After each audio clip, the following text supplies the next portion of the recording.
So this is a one-way.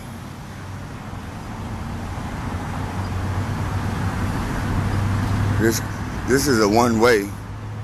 That is a parking lot right there. This is a one-way. Now he's gonna block the sidewalk.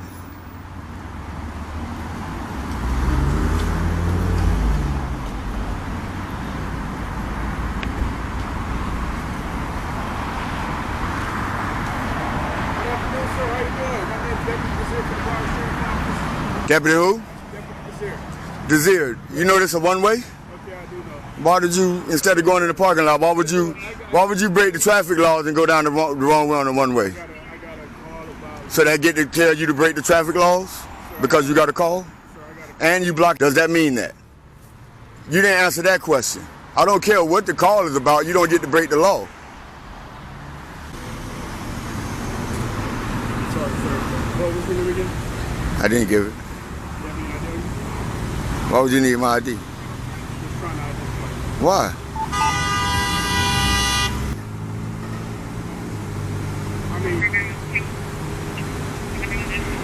I mean, if I have to show you my ID, then I will. It's just to identify yourself. I just want to find out what's going on. Am I required to show ID? Yes, I asked. Because you asked I'm required to show ID? I'm not really trying to get dramatic. I know, I understand that, but I just want to get that straight because I don't want to break the law.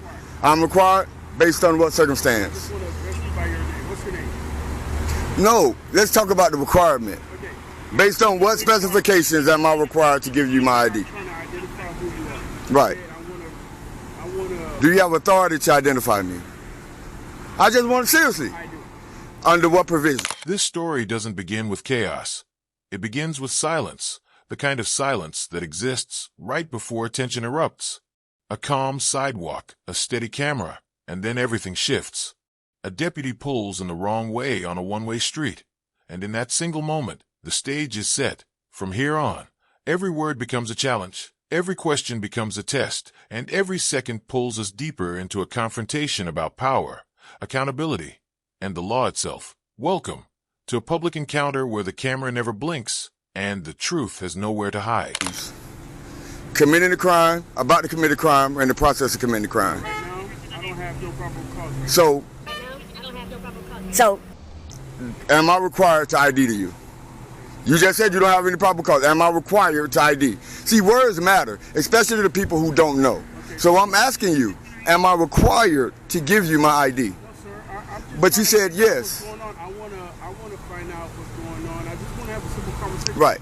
But I guarantee you. I just want to go. No, wait. I guarantee you, without words, you can honestly see what's going on. You can tell me what's going on without me using words. You see a camera, you see me standing on a public sidewalk, and you see all this stuff that I can photograph. Now, what do you think is going on? Put all that together, what do you think is going on? Do you see a law being broken? Is there a law you need to enforce? I just want to address you by your name. Right. My name, I just want to know your name. Right. But you're required to give me your name. All right. So I just spoke to the doctor inside. But what she said, she doesn't. The patient that's inside the business don't feel comfortable you videotaping. Are you a feelings police? Are you the feelings enforcer or a law enforcer? I don't care what you do. You know what I'm saying? How you do it, but the patient's feel. Are you a feelings enforcer or a law enforcer? Sir. Do you enforce feelings or law? Sir, you understand what I'm saying? Did you tell him I have every right to do this? Did you? I mean, that'll ease their discomfort if you tell them, hey, he has every right to do this. He's a law-abiding citizen. He's not breaking the law. And my job as a law enforcer is to enforce the law. If there's no law to be enforced, I have no purpose. Sir. The deputy asks for ID, but the cameraman doesn't flinch. Instead of complying, he challenges every claim of authority with sharp, precise questions. Are you detaining me? Am I suspected of a crime? Under what legal provision can you identify me? His tone is calm, but his words are surgical. The deputy hesitates. Confidence shifts into uncertainty. And as a third-party observer, you can feel the pressure rising. Every sentence becomes a test between law and assumption. Every pause exposes cracks in the officer's position. The cameraman refuses to surrender his rights. And for the first time, the deputy realizes he is no longer in control of the conversation. You're absolutely right. Tell them. No, don't tell me. You're preaching to the choir. You're preaching to the choir right now. Tell them. On behalf of the patients, they feel uncomfortable. And I'm just, like I said, trying to find a... They should have stayed home, right? If they feel uncomfortable in public, they should have stayed home. See, I'm not going to bend to the government's will for me to provide them information. I'm not going to do that. I'm not breaking the law. I'm doing something that's constitutionally protected. I'm a journalist. I have the freedom of press. Now, you're giving me 21 questions about something where you see no law being broken. And I don't understand that where the resources are being used at right now. When there's people out there that honestly probably need you. And then I want to address this, man. Come on. If you saw me do this, you'll write me a ticket. Especially parking on the sidewalk like this. There's no emergency lights on. There's no legitimate reason for you to be parked in such a manner. Other than you guys are above the law. And she's doing the same. Any particular reason why you guys are parked on the sidewalk? What's your name and your badge number? It's in your policy, deputy. You're on the scene, name and badge number. No, I don't know. I'm visually impaired. But can you enunciate it for me? That's all. Was that so hard? What's your name? What's your name and your badge number? Deputy Jensen, 20241. Thank you. Your name and your badge number? 4 and 20258. Thank you. You guys can 10-8. He already determined there's no probable cause, there's no law being broken. You guys can 10-8. Yeah, I know, but you guys can 10-8. There's crime being committed. There's crimes being committed.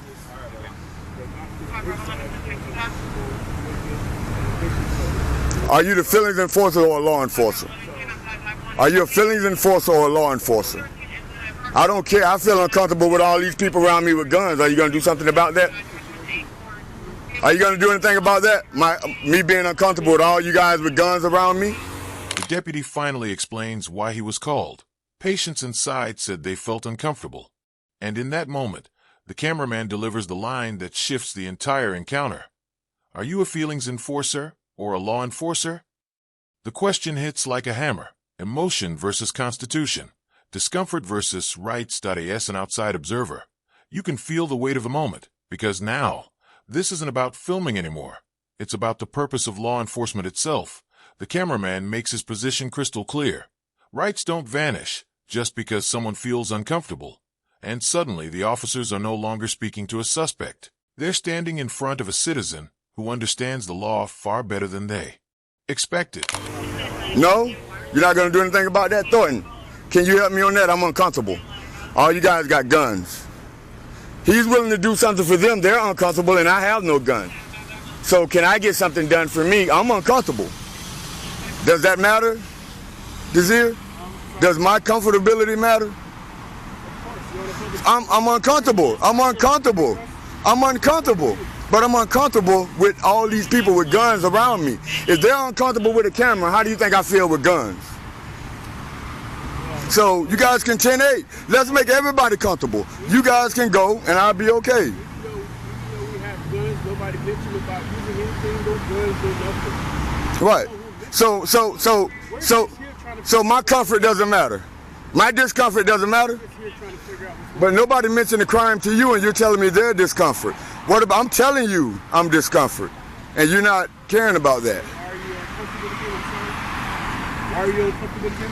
Because an agency, well not this particular agency, but a profession that is known to kill people that look like me is standing within arm's distance of me with weapons. So I'm uncomfortable. I'm uncomfortable. Because my life is 6 times more likely to be taken by you guys than anybody else. That makes me very uncomfortable. So you guys can 10-8. There isn't a law being broken. Somebody right now is in trouble.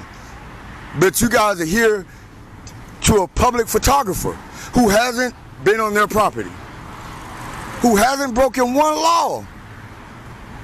Because if I had broken the law, I wouldn't be standing here holding this camera having this discussion with you.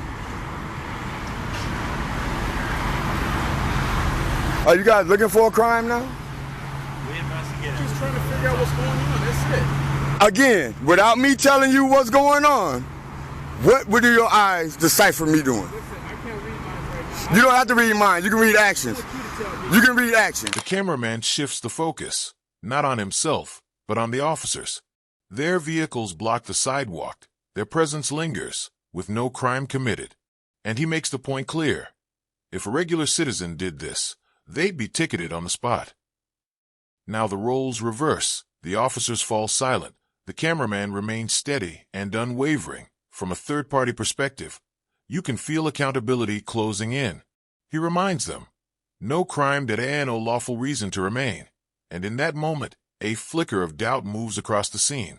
This is no longer just a casual encounter. It becomes a direct confrontation with double standards, exposed in plain public view. There's a law-abiding citizen standing on public property, holding a recording device, exercising the First Amendment to the United States Constitution of freedom of press. He's not breaking any laws, and you guys want to know what I'm doing. Where in the Constitution does it tell me that I have to tell you what I'm doing? No, there's the questioning. I told him before you got here, words matter.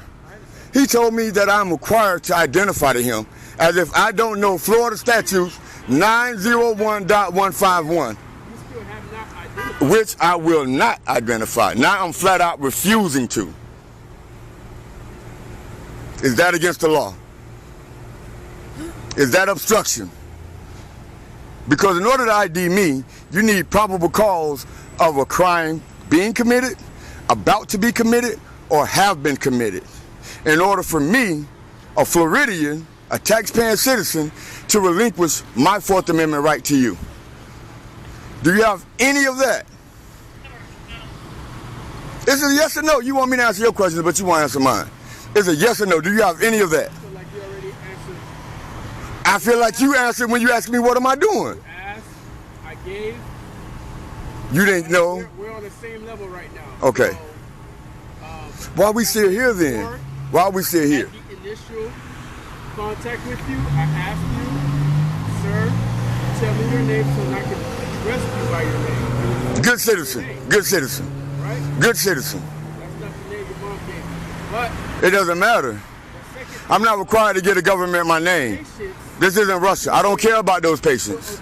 I don't care. I don't care. Where their feelings start, my rights doesn't end. Where their feelings begin, my rights don't end.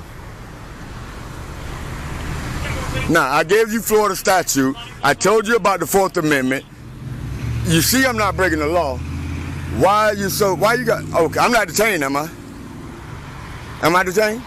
I'm not detained? Okay, because you guys are half circling me. I don't like that. Here, the encounter shifts from confrontation to something far more personal and deeply human. The cameraman doesn't speak as a challenger. He speaks as someone who genuinely feels unsafe in the presence of armed officers. He explains his fear, his discomfort, his vulnerability, standing inches away from people carrying weapons. And suddenly, the contrast becomes impossible to ignore. Patients felt uncomfortable with a camera. He feels uncomfortable with guns. Point one concern was immediately acted upon the other, dismissed without a second thought. From a narrator's perspective, this moment carries real emotional weight.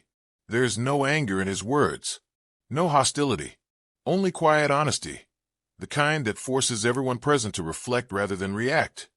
And once again, the question rises to the surface.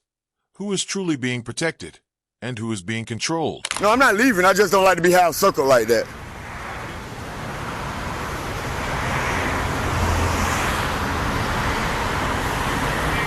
You guys think I'm wasting time and I'm being silly, but I'm not. I'm standing up for the oath I took.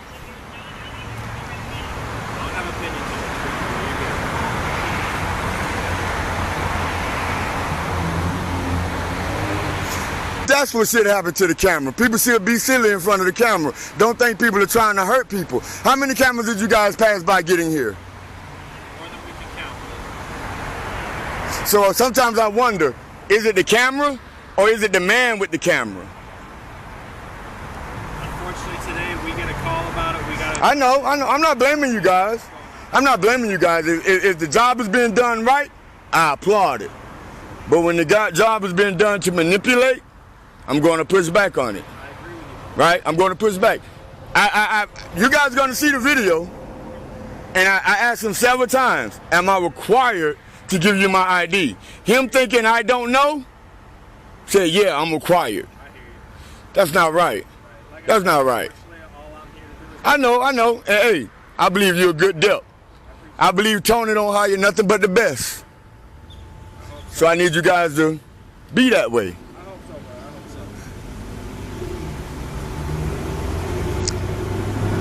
I'm gonna tell you who she looks like.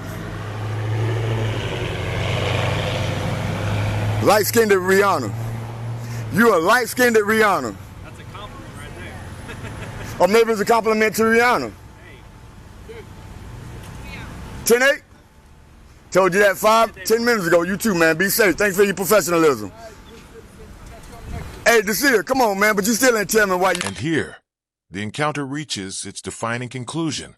The citizen remains firm and composed, refusing unlawful demands with clarity, confidence, and an understanding of his rights. The officers recognize that there is no crime, no violation, and no lawful reason to continue. And one by one, they step back and leave. What remains is a powerful reminder. Rights are not granted by authority. They are preserved by awareness, composure, and courage. This moment wasn't just recorded, it became a lesson in accountability. Captured, remembered, and shared so others can learn and stand informed. Thanks for watching. If you found this breakdown valuable, be sure to like the video,